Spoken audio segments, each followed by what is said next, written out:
Brother Angel, okay lang ba daw yung sinasabing multi-devotional cross na gamitin ng Katoliko?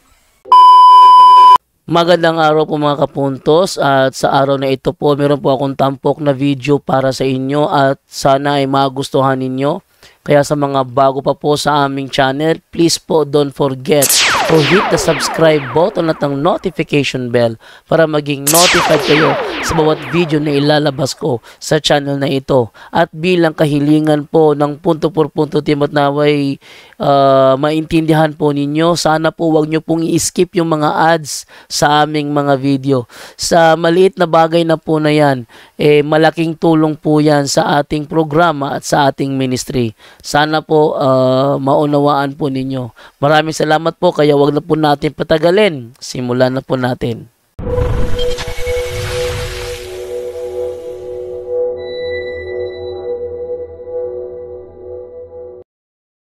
Brother Angel, okay lang ba daw yung sinasabing multi-devotional cross na gamitin ng Katoliko?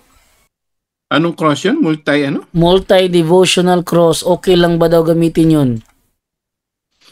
Okay, hindi wala tayong ideas doon sa multi-devotional cross. Hindi natin ano yan, no? Ngayon lang natin narinig yan. Later na lang kung ano, tingnan natin.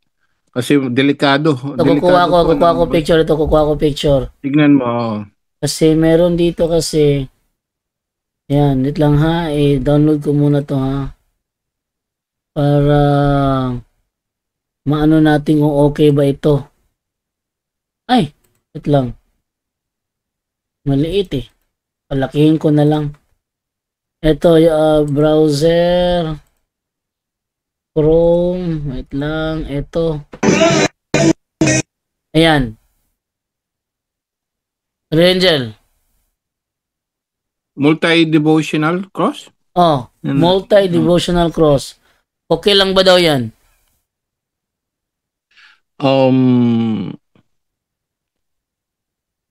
Actually, ano siya okay lang. Accepted by the Catholic Church siya para at the same time, also known as, dito ang sabi rito sa atin, walang specific na multi-devotional cross that is widely recognized or documented, sabi rito, as a distinct devotional object accepted by the Catholic Church. The term may be misunderstanding of how different crosses, kasi may iba daw mga cross yan, like Jerusalem Cross, also known as Crusader Cross.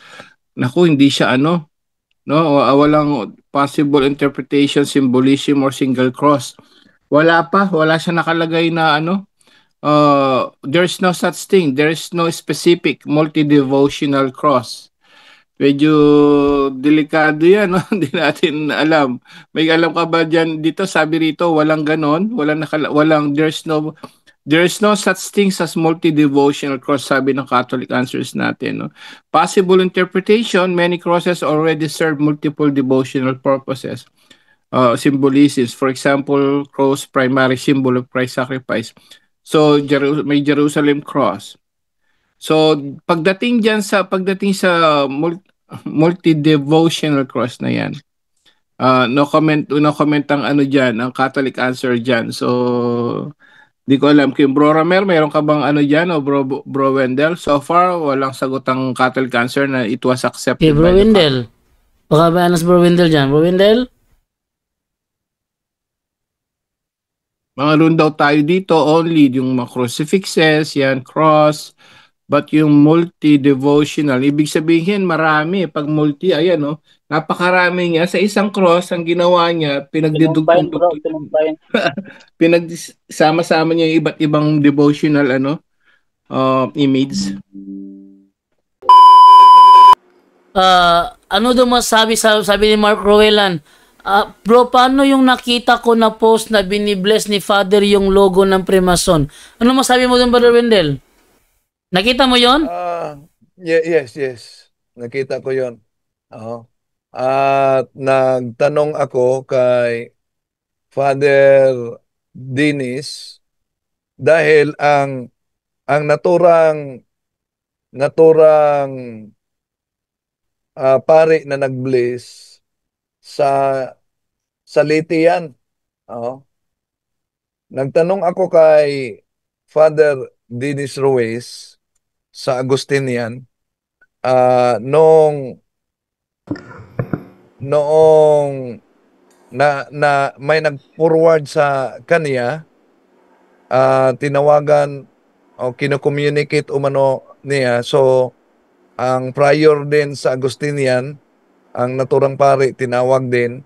And then, pagkatapos niyan, kinausap siya sa Vicar. So, sabi ni Father Dennis, na isang Agustinian, na ang nangyari kasi umano, ni-request ang naturang pari. Eto, may official na pahayag na kita ninyo. Ni-request ang pari na mag-blessing daw sa Eagles. Eagles ang sinabi, hindi sinabing sa Mason. Eagles na grupo. Pagdating niya,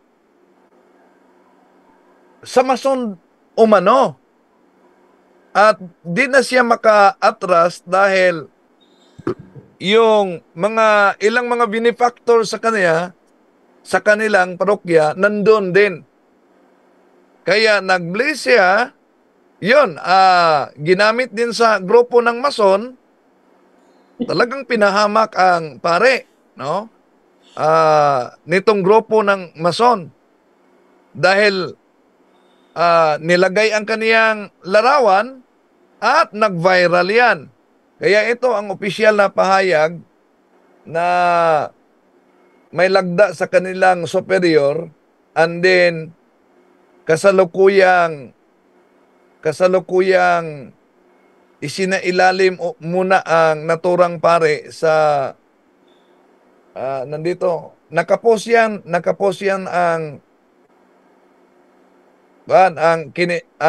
itong opisyal na pahayag sa aking Facebook at daming mga nag-share din sa ganyan, no? Sandali, ating hanapin na para mabasa natin. Maliit kasi ito. Babasahin natin.